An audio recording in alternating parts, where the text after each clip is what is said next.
प्रमुख luxury car निर्माताओं में से एक मर्सिडीज बेंज इलेक्ट्रिक वाहन बाजार में अभी भी दबाव महसूस कर रही है। कंपनी के लिए तीसरी तिमाही चुनौतीपूर्ण बताई जा रही है क्योंकि भारी कीमतों में कटौती और आपूर्ति श्रृंखला की समस्याओं के कारण उनकी आय पर दबाव पड़ रहा है।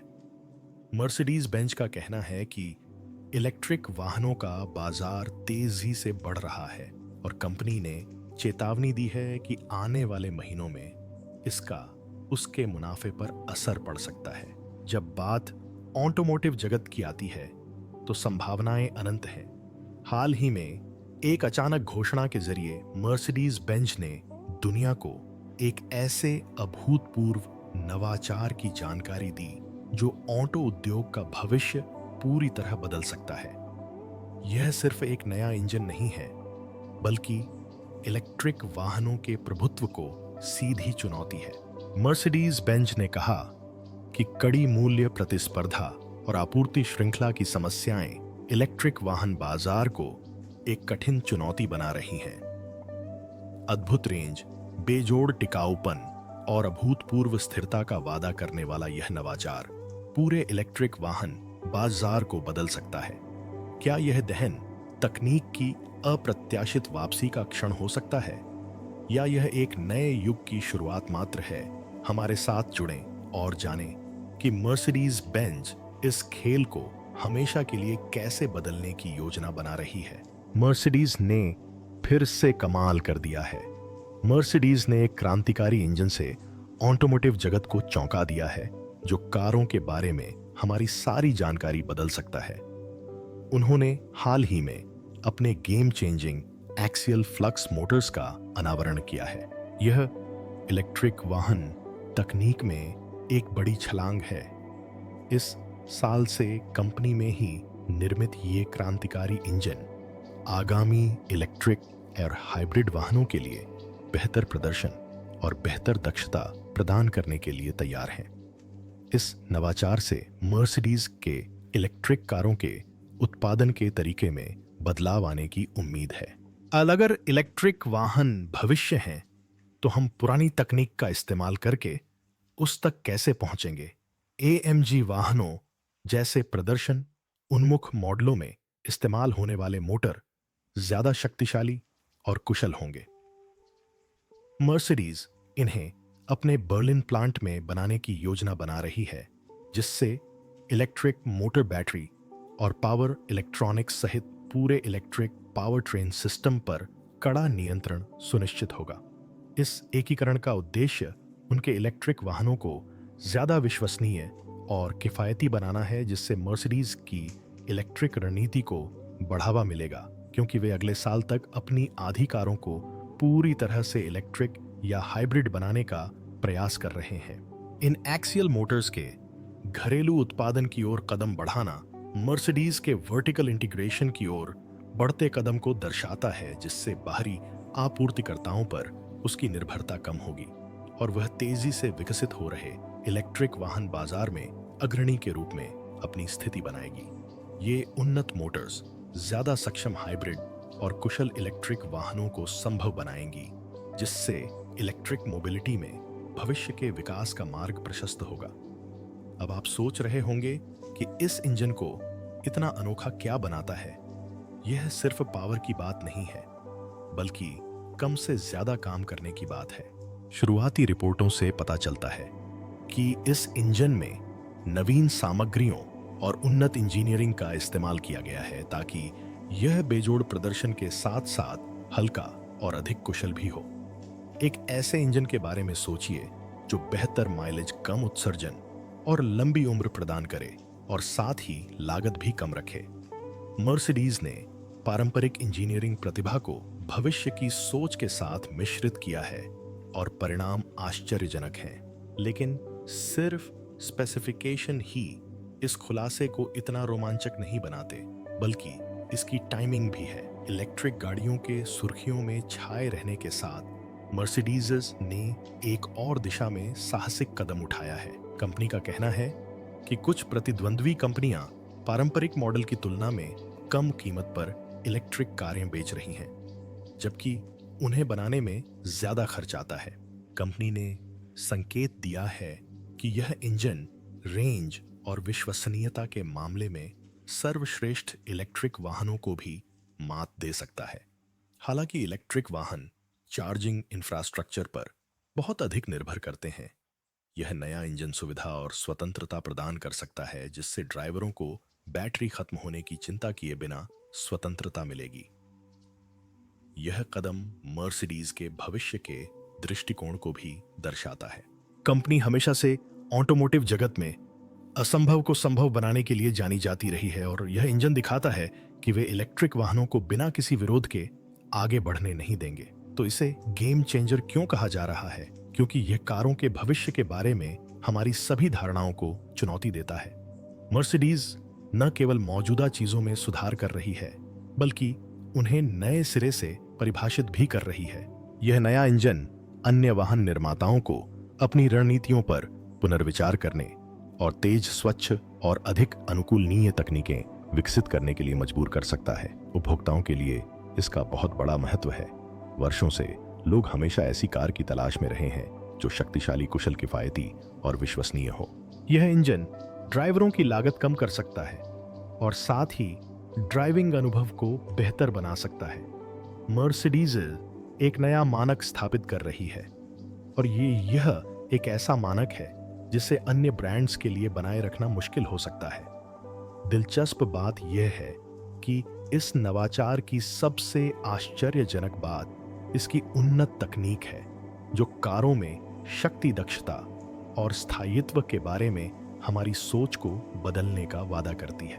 पारंपरिक दहन इंजनों या यहां तक कि आज के सामान्य इलेक्ट्रिक मोटरों से भी अलग, यह नया सिस्टम पारंपरिक इंजनों और इलेक्ट्रिक वाहनों से बेहतर प्रदर्शन करने के लिए डिजाइन किया गया है।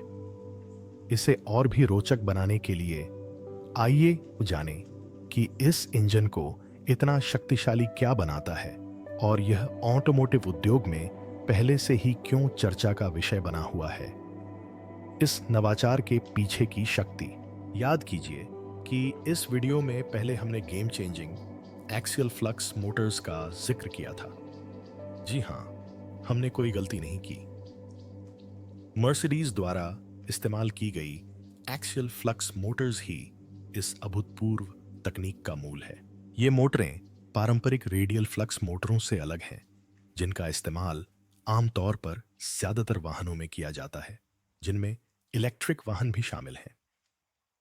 एक्सियल फ्लक्स मोटरें कॉम्पैक्ट, ज्यादा कुशल और हल्की होती हैं, जिससे उन्हें प्रदर्शन और विश्वसनीयता में बढ़त मिलती है। मर्सिडीज ने इन मोटरों के डिजाइन को और भी बेहतर बनाया है, जिससे ये कम ऊर्जा का इस्तेमाल करते हुए ज्यादा शक्ति उत्पन्न कर सकती हैं, जो इलेक्ट्रिक और हाइब्रिड दोनों कारों के लिए एक बड़ा फायदा है। तो मोटर का आकार क्यों मायने रखता है? एक पंखे के बारे में सोचिए। पारंपरिक रेडियल पंखा रेडियल मोटरों की तरह गोलाकार दिशा में घूमता है, लेकिन वायु प्रवाह की दिशा के साथ संरेखित एक अक्षीय पंखा ज्यादा कुशलता से काम करता है, क्योंकि वायु प्रवाह ज्यादा सीधा होता है और अनावश्यक प्रतिरोध नहीं होता। इसी तरह एक्सियल फ्लक्स मोटर्स सबसे ज्यादा प्रत्यक्ष ऊर्जा रूपांतरण विधि का उपयोग करते हैं, जिससे वे हल्के होते हैं और न्यूनतम हानि के साथ उच्च शक्ति उत्पन्न करने में बेहतर होते हैं। उच्च ऊर्जा उत्पन्न करने वाले अधिक कॉम्पैक्ट इंजन के साथ इस तकनीक का उपयोग करने वाले वाहन प्रदर्शन से समझौता किए बिना हल्के, तेज और चुस्त बने रह सकते हैं। निस्संदेह दक्षता इस नए इंजन के प्रमुख लाभों में से एक है। चाहे दहन इंजन हो या विद्युत इंजन, पारंपरिक इंजनों ऊष्मा और घर्षण के कारण ऊर्जा की हानि से ग्रस्त होते हैं, लेकिन एक्सियल फ्लक्स मोटर्स को काफी अधिक कुशल बनाया गया है, जो ऊर्जा स्रोत से सीधे गति में परिवर्तित होते हैं। मर्सिडीज का नया इंजन डिजाइन यह भी सुनिश्चित करता है कि वाहन एक बार चार्ज करने पर या ईंधन टैंक में लंबे समय तक चल सके। इसका मतलब है कि रिचार्जिंग या ईंधन भरने के लिए कम रुकना पड़ेगा, जो इलेक्ट्रिक वाहनों के सामने सबसे बड़ी चुनौतियों में से एक है। अधिक कुशल इंजन के साथ ड्राइवरों को रेंज की चिंता कम होगी और कारें लंबी दूरी की यात्रा के लिए अधिक व्यावहारिक हो जाएंगी। यह इलेक्ट्रिक और हाइब्रिड कारों को उनके पेट्रोल चालित समकक्षों जितना सुविधाजनक बनाने की दिशा में एक बड़ा कदम है। लेकिन बात यहीं खत्म नहीं होती। मर्सिडीज ने बैटरी ऑप्टिमाइजेशन पर भी ध्यान केंद्रित किया है, जिससे इंजन की दक्षता बढ़ती है। इन उन्नत मोटरों को उच्च प्रदर्शन बैटरियों के साथ जोड़कर यह सिस्टमवती या शक्ति से समझौता किए बिना उत्कृष्ट रेंज प्रदान करने के लिए निर्बाध रूप से काम करता है। यह दक्षता सिर्फ बैटरी से ज्यादा माइलेज पाने तक सीमित नहीं है। इसका मतलब कुल ऊर्जा खपत को कम करना और कार को पर्यावरण के अनुकूल बनाना भी है। लेकिन अगर आपको लगता है कि आपने सब कुछ देख लिया है, तो आप गलतफहमी में हैं, क्योंकि मर्सिडीज के नए इंजन की एक और खास बात है इसकी टिकाऊपन। आप इस बात से सहमत होंगे कि पारंपरिक मोटरें घर्षण और उत्पन्न गर्मी के कारण समय के साथ खराब हो सकती हैं, लेकिन एक्सियल फ्लक्स मोटरों को कम गतिशील पुर्जों और बेहतर ताप प्रबंधन के साथ डिजाइन किया गया है, जिससे वे लंबे समय तक चलती हैं और समय के साथ बेहतर प्रदर्शन करती हैं। इसके अलावा यह नया इंजन विश्वसनीयता का भी दावा करता है। मर्सिडीज ने इसे चरम परिस्थितियों में परखा है और दिखाया है कि यह उच्च और निम्न तापमानों में भी अपना प्रदर्शन बनाए रखता है, जो अक्सर वाहन की कुशलता से प्रदर्शन करने की क्षमता को प्रभावित कर सकता है। इसकी तुलना में आजकल कई इलेक्ट्रिक कारें चरम मौसम की स्थिति में कम रेंज और पावर की समस्या से जूझती हैं। मर्सिडीज के नए इंजन के साथ ड्राइवर किसी भी वातावरण में एक समान प्रदर्शन की उम्मीद कर सकते हैं। इसलिए मोटर और सहायक प्रणालियों दोनों में सुधार करके मर्सिडीज एक ऐसा इंजन बना रही है जो सिर्फ पावर देने से कहीं बेहतर है। यह लंबे समय तक नए जैसा काम करता रहता है। यह न केवल कार मालिकों के लिए बल्कि पर्यावरण के लिए भी महत्वपूर्ण है। इंजन जितना ज्यादा समय तक चलता है, उसे बदलने और मरम्मत के लिए उतने ही कम संसाधनों की आवश्यकता होती है, जिससे अपशिष्ट भी कम होता है। लेकिन क्या आपको लगता है कि इन सभी खूबियों के साथ यह नया इंजन इलेक्ट्रिक गाड़ियों को मात दे पाएगा? अब सुनिए, ताकि आप यह हिस्सा न चूकें। मर्सिडीज के नए इंजन का सबसे जबरदस्त पहलू यह है कि यह इलेक्ट्रिक गाड़ियों को कैसे चुनौती देता है। जी हां, आपने सही सुना। इलेक्ट्रिक कारों को भविष्य के रूप में देखा जा रहा है, लेकिन इनके साथ कई चुनौतियां भी जुड़ी हैं, जैसे चार्जिंग इंफ्रास्ट्रक्चर, बैटरी का खराब होना और लंबा चार्जिंग टाइम। हालांकि मर्सिडीज का नया इंजन इनमें से कई समस्याओं को दूर कर सकता है और प्रदर्शन और सुविधा दोनों में इलेक्ट्रिक वाहनों से आगे निकल सकता है। एक बात यह है कि यह इंजन पारंपरिक इलेक्ट्रिक वाहनों की तुलना में कहीं ज्यादा पावर टू वेट अनुपात प्रदान कर सकता है, जिससे वाहन को बिना अतिरिक्त वजन बढ़ाए ज्यादा शक्ति मिलती है। इसका मतलब है कि कारें तेज होंगी, बेहतर हैंडलिंग और तेज गति से गति पकड़ सकेंगी। इसके अलावा चूंकि इंजन ज्यादा कुशल है, इसलिए इसमें आजकल इलेक्ट्रिक वाहनों में इस्तेमाल होने वाले भारी बैटरी पैक की जरूरत नहीं होगी। ई ड्राइव तकनीक की अग्रणी तकनीक का पता तभी चलता है जब आप गहराई से खोजबीन करते हैं। उत्पाद और प्रौद्योगिकी ब्रांड EQ की पहली मर्सिडीज बेंज EQC शार्लॉग के लिए विशेष रूप से विकसित। इससे हल्की, तेज और अधिक कुशल कारों को डिजाइन करना आसान हो जाता है, लेकिन असली फायदा लंबी दूरी पर प्रदर्शन की तुलना करने पर मिलता है। याद कीजिए, हमने बताया था कि इलेक्ट्रिक कारें चार्जिंग स्टेशनों पर निर्भर करती हैं, जो कुछ इलाकों में कम हो सकते हैं। अगर हम आपको बताएं कि मर्सिडीज का इंजन रोजमर्रा के इस्तेमाल के लिए ज्यादा व्यावहारिक समाधान पेश कर सकता है, तो कैसा रहेगा? यानी ड्राइवरों को अब चार्जिंग स्टेशन ढूंढने या बैटरी रिचार्ज करने के लिए घंटों इंतजार करने की चिंता नहीं करनी पड़ेगी। इसके बजाय इंजन की दक्षता और टिकाऊपन इसे लंबी सड़क यात्राओं के लिए ज्यादा विश्वसनीय बनाएगा। जो आजकल कई इलेक्ट्रिक वाहनों के लिए एक बड़ी समस्या है। निस्संदेह इस नए इंजन को विकसित करने और इस्तेमाल करने का मर्सिडीज का फैसला दर्शाता है कि वे सिर्फ चलन के साथ चलने से संतुष्ट नहीं हैं। वे उद्योग में नए मानक स्थापित करना चाहते हैं। यह अभिनव तकनीक सिर्फ एक नई कार बनाने के लिए नहीं है, बल्कि एक कार की क्षमताओं को नए सिरे से परिभाषित करने के लिए है। इस उन्नत इंजन में निवेश करके मर्सिडीज खुद को एक टिकाऊ, उच्च प्रदर्शन परिवहन क्षेत्र में अग्रणी के रूप में स्थापित कर रही है। यह ईंधन दक्षता में सुधार और कार्बन उत्सर्जन को कम करके पर्यावरण के लिए भी उपयुक्त है। साथ ही यह ड्राइविंग अनुभव को बेहतर बनाकर इसे और अधिक आनंददायक, व्यावहारिक और किफायती बनाने का भी वादा करता है। अंततः मर्सिडीज के नए इंजन के पीछे की तकनीक में परिवहन के भविष्य को नया रूप देने की क्षमता है। बेहतरीन आंतरिक दहन, हाइब्रिड और इलेक्ट्रिक तकनीकों के संयोजन से यह इंजन वाहनों की एक पूरी नई श्रेणी तैयार कर सकता है, जो ज्यादा स्वच्छ, ज्यादा कुशल और ज्यादा किफायती होगी।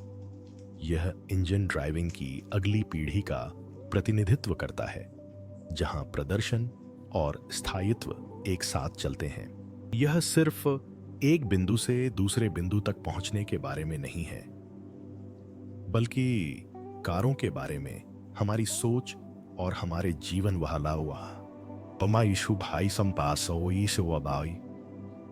पर्यावरण में उनकी भूमिका में क्रांतिकारी बदलाव लाने के बारे में है। मर्सिडीज के नेतृत्व में ड्राइविंग का भविष्य आज की तुलना में बहुत अलग दिख सकता है। आप सहमत होंगे कि मर्सिडीज का नया एक्सियल फ्लक्स इंजन एक क्रांतिकारी बदलाव है, लेकिन क्या यह पिछले एक दशक में बढ़ते इलेक्ट्रिक वाहनों के प्रभुत्व का अंत हो सकता है? आइए इस नवोन्मेषी तकनीक के संभावित प्रभावों का पता लगाएं और देखें कि क्या यह इलेक्ट्रिक वाहन क्रांति को धीमा कर सकता है या और भी बड़ी प्रगति को प्रेरित कर सकता है। इलेक्ट्रिक वाहनों के लिए चुनौती कार्बन उत्सर्जन कम करने के वैश्विक प्रयासों और हरित, अधिक टिकाऊ वाहनों की बढ़ती मांग के कारण इलेक्ट्रिक वाहनों की क्रांति वर्षों से अजेय रही है। इलेक्ट्रिक मोटर के शांत और शक्तिशाली प्रदर्शन ने इसे गैसोलीन इंजन के बजाय एक स्वच्छ विकल्प की तलाश कर रहे वाहन निर्माताओं और उपभोक्ताओं के लिए पसंदीदा विकल्प बना दिया है। हालांकि इलेक्ट्रिक वाहनों को उनके पर्यावरणीय लाभों के लिए सराहा जाता है, फिर भी वे उच्च निर्माण लागत, चार्जिंग इंफ्रास्ट्रक्चर और बैटरी रेंज व चार्जिंग समय की लगातार बनी रहने वाली समस्या जैसी चुनौतियों से जूझते हैं। मर्सिडीज का नया एक्सियल फ्लक्स मोटर इन चुनौतियों का सामना कर सकता है। यह इंजन कॉम्पैक्ट, ज्यादा कुशल है और पारंपरिक मोटरों की तुलना में इसका पावर टू वेट अनुपात ज्यादा है, जो इसे इलेक्ट्रिक और हाइब्रिड वाहनों के लिए एक आकर्षक विकल्प बनाता है। उम्मीद है कि यह बड़ी और भारी बैटरियों की जरूरत के बिना बेहतर प्रदर्शन देगा। इसका सीधा सा मतलब है कि यह कारों को हल्का, ज्यादा शक्तिशाली और उत्पादन में काफी सस्ता बना सकता है, जबकि इलेक्ट्रिक वाहनों की रेंज और दक्षता उतनी ही बनी रहेगी जितनी इलेक्ट्रिक वाहनों से मिलने का वादा है। इसका मतलब है कि नया इंजन गैर इलेक्ट्रिक कारों के लिए भी एक स्वच्छ समाधान पेश कर सकता है। लेकिन क्या यह इलेक्ट्रिक वाहनों की क्रांति को धीमा कर सकता है? सीधा सा जवाब है, हो सकता है, लेकिन उस तरह नहीं जैसा आप सोच रहे होंगे। एक्सियल फ्लक्स इंजन जरूरी नहीं कि इलेक्ट्रिक वाहनों से सीधे तौर पर प्रतिस्पर्धा करे, बल्कि यह एक ज्यादा बहुमुखी तकनीक पेश करता है जो कुछ मायनों में मौजूदा इलेक्ट्रिक मॉडलों को चुनौती दे सकती है। इस इंजन की दक्षता हाइब्रिड कारों को और ज्यादा आकर्षक बना सकती है और इलेक्ट्रिक पावर और पारंपरिक कंबशन इंजन के बीच एक संतुलित समाधान प्रदान कर सकती है। जो उपभोक्ता पूरी तरह से इलेक्ट्रिक वाहन लेने के लिए तैयार नहीं है, उनके लिए इस नए इंजन से चलने वाला हाइब्रिड एक बेहतर विकल्प है। जो पूरी तरह से इलेक्ट्रिक वाहन बाजार के समग्र विकास को धीमा कर रहा है। हालांकि हाइब्रिड मॉडलों का पुनरुत्थान हो सकता है, यह याद रखना जरूरी है कि यह तकनीक इलेक्ट्रिक मोबिलिटी में और अधिक प्रगति को प्रेरित कर सकती है। नए इंजन की उच्च दक्षता और कम उत्पादन लागत बेहतर रेंज और प्रदर्शन वाले अधिक किफायती इलेक्ट्रिक वाहनों को जन्म दे सकती है। निर्माता मौजूदा इलेक्ट्रिक मॉडलों को बेहतर बनाने के लिए इस इंजन डिजाइन को अपना सकते हैं, जो इलेक्ट्रिक वाहन बाजार के विकास को गति प्रदान करता रहेगा। इसीलिए इलेक्ट्रिक वाहनों के प्रभुत्व को खत्म करने के बजाय मर्सिडीज का इंजन और अधिक नवाचार को जन्म दे सकता है। यह वाहन निर्माताओं को कारों के भविष्य और इलेक्ट्रिक तथा पारंपरिक तकनीकों के संयोजन पर पुनर्विचार करने के लिए प्रेरित करता है। हमें दोनों ही दुनिया के सर्वश्रेष्ठ परिणाम देखने को मिल सकते हैं। ज्यादा शक्तिशाली हाइब्रिड, अत्यधिक कुशल इलेक्ट्रिक वाहन और बेहतर बुनियादी ढांचा। इस इंजन में हुई प्रगति इलेक्ट्रिक बैटरियों के क्षेत्र में अभूतपूर्व प्रगति ला सकती है। मोटर को अधिक कुशल और हल्का बनाकर इलेक्ट्रिक वाहनों को शक्ति प्रदान करने वाली बैटरियों को बेहतर बनाने पर अधिक ध्यान केंद्रित किया जा सकता है, जिससे बेहतर प्रदर्शन और तेज चार्जिंग समय प्राप्त होगा। इस प्रकार यह नवाचार इलेक्ट्रिक वाहनों की जगह लेने के बजाय इलेक्ट्रिक वाहनों में और अधिक प्रगति को बढ़ावा दे सकता है और हमें उस स्वच्छ और हरित भविष्य के करीब ले जा सकता है जिसका हमें वादा किया गया है। जैसे जैसे हम नई प्रगति देख रहे हैं, चाहे वह इलेक्ट्रिक मोटर हो या बैटरी तकनीक, ऑटोमोटिव उद्योग का भविष्य अविश्वसनीय रूप से रोमांचक लग रहा है। सवाल यह नहीं है कि क्या इलेक्ट्रिक वाहन हावी होंगे, बल्कि यह है कि नवाचार अगली पीढ़ी की टिकाऊ कारों को कैसे आकार देगा और विकसित करेगा। एहेंग ने कई अभिनव विमान विकसित किए हैं, जिनमें से पहला घोस्ट है। यह एक क्वाडकॉप्टर है जो मानक क्वाड्रोटर डिजाइन में बना है, लेकिन इसकी एक अनूठी विशेषता है, इसके रोटर आर्म्स के ऊपर की बजाय नीचे लगे हैं। और मुझे कहना होगा कि मैं इसके वजन से सुखद आश्चर्यचकित हूं। मेरे हाथों में यह काफी मजबूत लगता है, लेकिन इसका एयर फ्रेम और अंडरकैरेज प्लास्टिक से बने हैं, जैसा कि ज्यादातर दूसरे मल्टीरोटर्स में देखा जाता है। घोस्ट, जिसका आधिकारिक नाम घोस्ट इंटेलिजेंट एरियल रोबोट है, मुख्य रूप से हवाई फोटोग्राफी के लिए इस्तेमाल किया जाता है और इसे स्मार्टफोन से नियंत्रित किया जाता है। ड्रोन में ट्रांसमीटर की बजाय आप इस एप्लीकेशन पर आधारित फोन का इस्तेमाल करते हैं, यानी बाएं से दाएं, ऊपर नीचे आगे पीछे सब कुछ फोन से ड्रोन को नियंत्रित किया जाता है। इसकी खासियतों में 0.35 मीटर 1 फुट 2 इंच का पंख फैलाव, 0.68 किलोग्राम 1 पाउंड का कुल वजन और 4 प्रोपेलर शामिल हैं। प्रदर्शन की बात करें तो यह 60 किलोमीटर प्रति घंटे की अधिकतम गति तक पहुंच सकता है, 25 मिनट तक उड़ान भर सकता है, 914 मीटर की ऊंचाई तक पहुंच सकता है और 2.5 मीटर प्रति सेकंड की ऊंचाई तक पहुंच सकता है। एहांग द्वारा विकसित एक अन्य विमान हेक्साकॉप्टर है, जिसका नाम अभी तक तय नहीं किया गया है। कार्बन फाइबर मिश्रित सामग्री से बने इस यूएवी को पहली बार अगस्त 2014 में टेक क्रंच बीजिंग में जनता के सामने प्रदर्शित किया गया था। सीधी भुजाओं वाले अधिकांश मल्टीरोटर्स के विपरीत इस हेक्साकॉप्टर में घुमावदार भुजाएं हैं और लैंडिंग गियर के रूप में स्किड्स की एक जोड़ी है। लैपटॉप द्वारा नियंत्रित यह हेक्साकॉप्टर 6 प्रोपेलरों के साथ 10 किलोग्राम भार उठा सकता है। इसकी क्षमता 5 किलोमीटर की रेंज और 30 से 40 मिनट तक की उड़ान क्षमता है। शायद एहांग की सबसे प्रभावशाली रचना एहांग 184 है, जो एक स्वायत्त यात्री ड्रोन है। मेरे पीछे जो ड्रोन आप देख रहे हैं वह एहांग 184 है।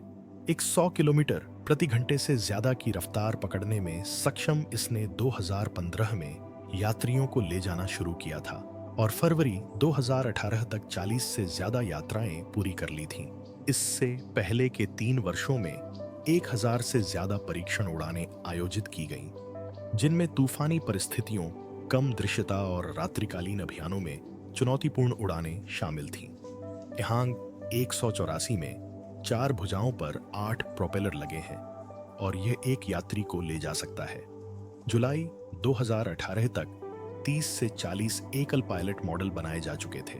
ड्रोन की विशेषताओं में 3.86 मीटर लंबाई, 5.5 मीटर पंख फैलाव और 1.44 मीटर ऊंचाई शामिल है। प्रदर्शन की बात करें तो इसकी क्रूज गति 130 किलोमीटर प्रति घंटा, रेंज 16 किलोमीटर और सर्विस सीलिंग 500 मीटर है। एहांग 216 एक 2 सीटर विमान है जिसमें समाक्षीय डबल ब्लेड डिजाइन में व्यवस्थित 16 प्रोपेलर लगे हैं। जुलाई 2018 तक इसने 1000 से ज्यादा मानवयुक्त उड़ानें पूरी कर ली थीं और इसकी सबसे लंबी उड़ान दूरी 8.8 किलोमीटर थी। यह लगभग 25 मिनट तक हवा में रह सकता है और 30 से 40 किलोमीटर यानी 16 से 22 समुद्री मील की दूरी तय कर सकता है। इस विमान को स्वायत्त उड़ानों के लिए डिजाइन किया गया है, जिनकी निगरानी ईहांग या उसके ग्राहकों द्वारा संचालित एक कमांड और कंट्रोल सेंटर से दूर से की जाती है। एहांग ने यूरोप में विमान को प्रमाणित करने और उत्पादन करने के लिए ऑस्ट्रियाई एरोस्ट्रक्चर आपूर्तिकर्ता FACCAG के साथ साझेदारी की है, जिससे 600 किलोग्राम से कम टेकोनफ वजन वाले विमानों के लिए सरल प्रमाणन आवश्यकताओं का लाभ मिलता है। अक्टूबर 2018 में चीन के नागरिक उड्डयन प्रशासन KAAC ने शहरी हवाई टैक्सियों के लिए नियम बनाने में मदद के लिए चुनिंदा स्थानों पर शुरुआती यात्री संचालन को मंजूरी दी थी। तब से एहांग ने प्री ऑर्डर लेना शुरू कर दिया है, खासकर द्वीप भ्रमण यात्राओं और चीन के एक तटीय रिसोर्ट में हवाई दर्शनीय स्थलों की यात्रा के लिए। इसके अतिरिक्त ग्वांगझो में नदी के 1 किलोमीटर लंबे हिस्से में एक शटल सेवा शुरू की गई है, जिससे यातायात की भीड़ के कारण कार से जाने में लगने वाला 30 मिनट का समय कम हो गया है। एहांग ने प्रत्यारोपण के लिए अंगों के निर्माण पर केंद्रित एक अमेरिकी जैव प्रौद्योगिकी कंपनी यूनाइटेड थेरेप्यूटिक्स के साथ भी साझेदारी की है, ताकि 2019 के अंत तक प्रयोगशालाओं से अस्पतालों तक अंगों की त्वरित स्वचालित डिलीवरी का परीक्षण किया जा सके। मार्च 2020 में नॉर्वेजियन नागरिक उड्डयन प्राधिकरण ने एहांग को मानवयुक्त परीक्षण और प्रमाणन उड़ानों के लिए परमिट प्रदान किया, जो यूरोप में इस तरह की पहली स्वीकृति थी। 27 मई 2020 को एहांग को हवाई रसद के लिए अपने एहांग 216 AAV के इस्तेमाल के लिए SAAC से दुनिया का पहला वाणिज्यिक पायलट संचालन अनुमोदन प्राप्त हुआ। इसके अतिरिक्त एहांग 216 को क्यूबेक में परीक्षण उड़ानों के लिए ट्रांसपोर्ट कनाडा सिविल एविएशन द्वारा एक विशेष उड़ान संचालन प्रमाण पत्र भी प्रदान किया गया। विमान की सामान्य विशेषताओं में कोई चालक दल नहीं होना शामिल है, क्योंकि यह स्वचालित है। इसमें 2 यात्रियों की क्षमता है, जिसका संयुक्त वजन 2,000 किलोग्राम है। लंबाई 5.61 मीटर और ऊंचाई 1.76 मीटर है। प्रदर्शन की बात करें तो इसकी अधिकतम भी गति 160 किलोमीटर प्रति घंटा है, जिसमें 130 किलोमीटर प्रति घंटा की क्रूजिंग गति और 16 किलोमीटर की रेंज शामिल है। एहांग 216S संस्करण की विस्तारित रेंज 32 किलोमीटर है, जो 17 किलोवाट घंटे की बैटरी द्वारा संचालित है और 60 मील प्रति घंटे की गति से क्रूज करता है। एक अन्य संस्करण एहांग 216F विशेष रूप से ऊंची इमारतों में एग्निशमन के लिए डिजाइन किया गया है। यह मॉडल 600 मीटर की ऊंचाई तक उड़ सकता है और 150 लीटर अग्निशामक सामग्री ले जा सकता है। इसमें एक कैमरा भी लगा है, जो स्वतंत्र रूप से आग का पता लगाने में मदद करता है। उड़ने वाली कारों का विकास 1903 में राइट बंधुओं के उड़ान भरने से पहले ही उड़ने का सपना जिंदा था। 1856 में जीन मैरी लेब्रिस नामक एक फ्रांसीसी एविएटर ने एल्बाट्रॉस से प्रेरित होकर एक ग्लाइडर बनाया। अपने एक प्रयास में इस शुरुआती उड़ान मशीन ने उन्हें जमीन से लगभग 300 फीट ऊपर पहुंचाया। 1901 में अमेरिका में एक जर्मन आप्रवासी गुस्ताव व्हाइटहेड ने प्रयोग के लिए उड़ान भरने से पहले कथित तौर पर एक ऐसा शक्तिशाली विमान उड़ाया जो सड़कों पर चल सकता था। हालांकि इतिहासकार आम तौर पर इस बात पर सहमत हैं कि व्हाइटहेड के विमान ने निरंतर स्वचालित उड़ान हासिल नहीं की। असली सफलता कब मिली और क्या आज हमारे पास एक आदर्श उड़ने वाली कार है? उत्साह बढ़ रहा है और यह और भी दिलचस्प होने वाला है। जॉबी एविएशन एयर आर्चर एविएशन जैसी कंपनियां पहले से ही electric vertical take off and landing vehicles eVTOL पर काम कर रही हैं। यहां तक कि उबर और अमेरिकी वायुसेना जैसी बड़ी कंपनियां भी लोगों और माल के परिवहन के लिए उड़ने वाली कारों के इस्तेमाल की योजना में शामिल हो रही हैं। हालांकि उड़ने वाली कारों का विचार किसी हॉलीवुड फिल्म या सिलिकॉन वैली के आविष्कार जैसा लगता है, लेकिन वास्तव में यह विचार एक सदी से भी ज्यादा समय से मौजूद है। एक ऐसे वाहन का पहला पेटेंट जो चल भी सकता था और उड़ भी सकता था 1910 में दायर किया गया था। हेनरी फोर्ड को एक सीट वाले विमान से भी बड़ी उम्मीदें थीं, जिसे उन्होंने फोर्ड फ्लिवर नाम दिया। हालांकि यह कभी साकार नहीं हो पाया।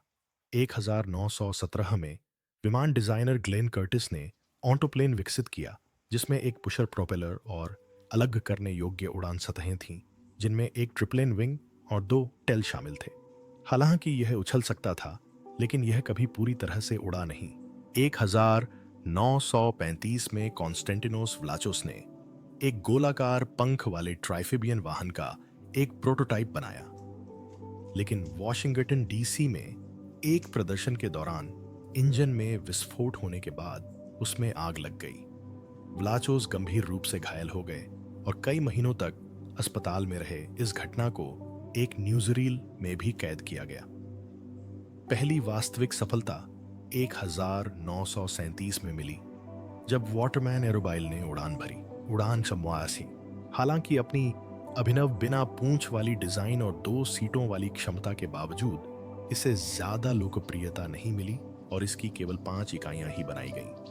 1942 में ब्रिटिश सेना ने हाफनर रोटोबग्गी विकसित की, जो एक प्रायोगिक घूमने योग्य ऑटोगायरो था, जिसे ऑन ऑफ रोड वाहनों को हवाई मार्ग से उतारने के लिए डिजाइन किया गया था।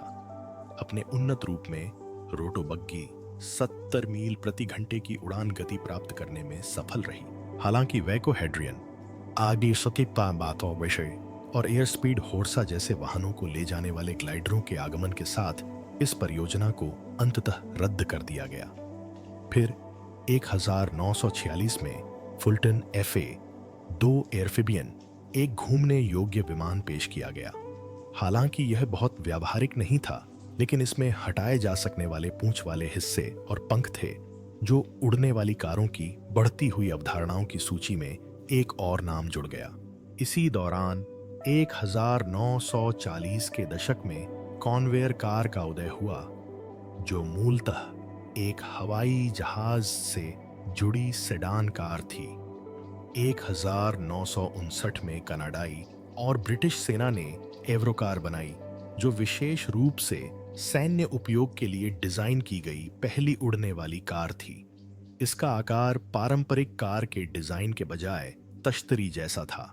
2009 में अमेरिकी रक्षा उन्नत अनुसंधान परियोजना एजेंसी DARPA ने $65 मिलियन के बजट के साथ ट्रांसफॉर्मर कार्यक्रम शुरू किया, जिसका उद्देश्य 2015 तक 4 लोगों को ले जाने वाला एक घूमने योग्य विमान विकसित करना था। इस वाहन को ऊर्ध्वाधर उड़ान और लैंडिंग क्षमता और 280 मील की दूरी तय करने के लिए डिजाइन किया गया था।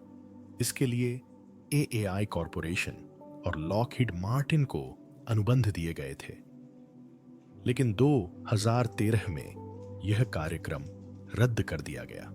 लगभग उसी समय पैराजेट स्काईकार का विकास हुआ, जिसमें प्रणोदन के लिए पैरामोटर एंड लिफ्ट के लिए पैराफॉइल का इस्तेमाल किया गया था। इस वाहन का ढांचा एक संशोधित ड्यून बग्घी जैसा था। यह 80 मील प्रति घंटे की अधिकतम उड़ान गति और हवा में 180 मील की अधिकतम दूरी तक पहुंच सकता था। जमीन पर इसकी अधिकतम गति 112 मील प्रति घंटा थी और यह 249 मील तक की दूरी तय कर सकती थी। जनवरी 2009 में पैराजेट ने अपने प्रोटोटाइप को लंदन से टिम्बकटू तक उड़ाया और चलाया। फ्लोरिडा के indigenous peoples technology and education centre द्वारा डिजाइन की गई मैवरिक फ्लाइंग ड्यून बग्घी को एक ऑफ रोड वाहन के रूप में बनाया गया था। यह एक उन्नत पैराशूट तैनात कर सकता था और सड़कें दुर्गम होने पर हवाई यात्रा कर सकता था। लगभग 1100 पाउंड वजनी मैवरिक में 128 हॉर्स पावर का इंजन लगा था, जो 5 ब्लेड वाले पुशर प्रोपेलर को भी चलाता था। मूल रूप से अमेज़न वर्षावन में दूरदराज के समुदायों की सहायता के लिए डिजाइन किया गया। इसे दुर्गम क्षेत्रों में दृश्य पाइपलाइन निरीक्षण जैसे कार्यों के लिए भी विपणन किया गया है। विमान चालित पीढ़ी एक रोडेबल ग्लेस्टार स्पोर्ट्समैन GS2 का एक संशोधित संस्करण है, जिसे एक व्यावहारिक रोडेबल विमान के रूप में डिजाइन किया गया है। इस डिजाइन की विशिष्टता यह है कि इसमें मूल विमान का ही एक संशोधित लैंडिंग गियर पॉड है, जिसमें सड़क पर चलने के लिए इंजन लगा होता है। इसके पंख किनारों के साथ मुड़ते हैं और ड्राइविंग मोड में होने पर लैंडिंग गियर और इंजन पॉड पीछे की ओर खिसक जाते हैं, ताकि सड़क पर यात्रा के लिए संतुलन और स्थिरता बनी रहे। सुपर स्काई साइकिल एक और सड़क पर चलने योग्य विमान बटरफ्लाई एयरक्राफ्ट कंपनी द्वारा निर्मित एक अमेरिकी स्वनिर्मित जायरोप्लेन था। दिलचस्प बात यह है कि इसे आधिकारिक तौर पर मोटरसाइकिल के रूप में पंजीकृत किया गया था। फिर 2014 में एरोमोबाइल ने ऑस्ट्रिया के वियना में एक उत्सव में अपनी उड़ने वाली कार का संस्करण 3 प्रस्तुत किया। इस अवधारणा को एक सामान्य कार को विमान में बदलने के लिए विकसित किया गया था। एरोमोबाइल के संस्करण 2.5 को विकसित होने में 2 दशक लगे और इसने 2013 में अपनी पहली उड़ान भरी। कंपनी के CEO ने 2017 तक उड़ने वाली कारों को बाजार में लाने की योजना का खुलासा किया। 2016 तक एरोमोबाइल एक प्रोटोटाइप का परीक्षण कर रहा था, जिसे स्लोवैक अल्ट्रालाइट प्रमाणन प्राप्त हो चुका था। हालांकि अंतिम रिलीज तिथि या लागत का विवरण अभी भी अज्ञात है। 2018 में उन्होंने एक नया डिजाइन प्रदर्शित किया, जो एक स्पोर्टी फ्लाइंग कार जैसा दिखता था, जिसमें ऊर्ध्वाधर टेक-ऑफ और लैंडिंग क्षमताएं थीं।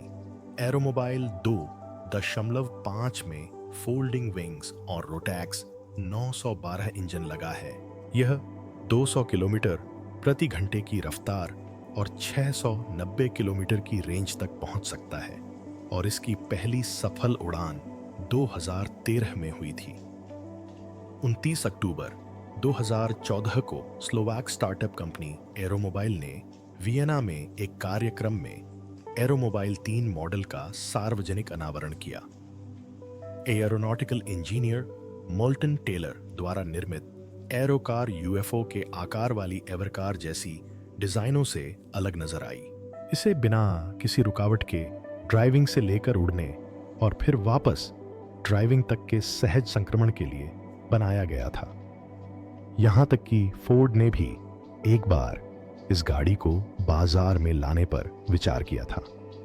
उड़ने वाली कारों को हकीकत बनाने का सबसे साहसिक प्रयास पॉल मोलर ने किया था, जिन्होंने स्काई कार को विकसित करने में लाखों डॉलर और लगभग 4 दशक का निवेश किया था।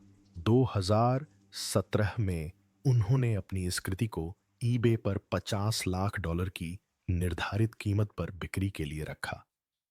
आज उड़ने वाली कारों का भविष्य कहीं ज्यादा उज्जवल नजर आता है।